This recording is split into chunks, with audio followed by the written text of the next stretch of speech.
خرابی‌های سیل برطرف و خانه‌ها ساخته می‌شوند.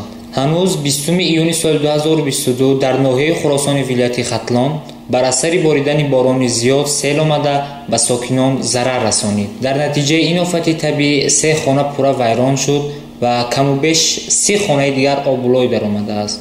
مروجان محیدینوف، سردار بخش کار با جامعه ریاست کمیته حالت‌های فوق‌العاده و مدافع گراجدانی در ولایت ختلان با پرس تیجی گفت که حالا گروه کاری برای برطرف کردن ضرر رسیده از آفت طبیعی کار کرده ایستادند. او میگوید که ساعت‌های 14 و 15 بعد نصف روزی از بارشات زیادی باران خانه‌های استقامتی، زمین‌های کشت و دیگر انشاءات یاری رسانی چند از ساکنان در دهه مهنت آباد جماعت دهات غله‌آباد ناحیه خراسان ضرر دیدند.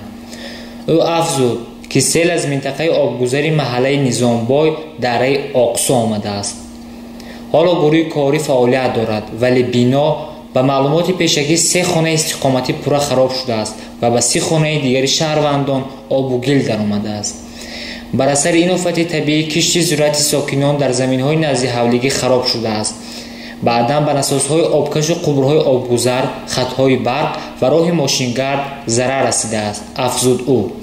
محمد عزیزالله، راهبر دستگاه رئیس ناحیه خراسان در صحبت با پرس تیجی تصدیق کرد که بر اثر آمدن سیل 3 خانه پورا خراب شده است. او میگوید که حالا کمیسیای مقامات محلی ناحیه خراسان آید به حالت‌های فوق‌العاده فعالیت دارد. مقامات محلی خانه‌های خراب شده ساکنان را پورا در وقت کوتاه برقرار می‌کند.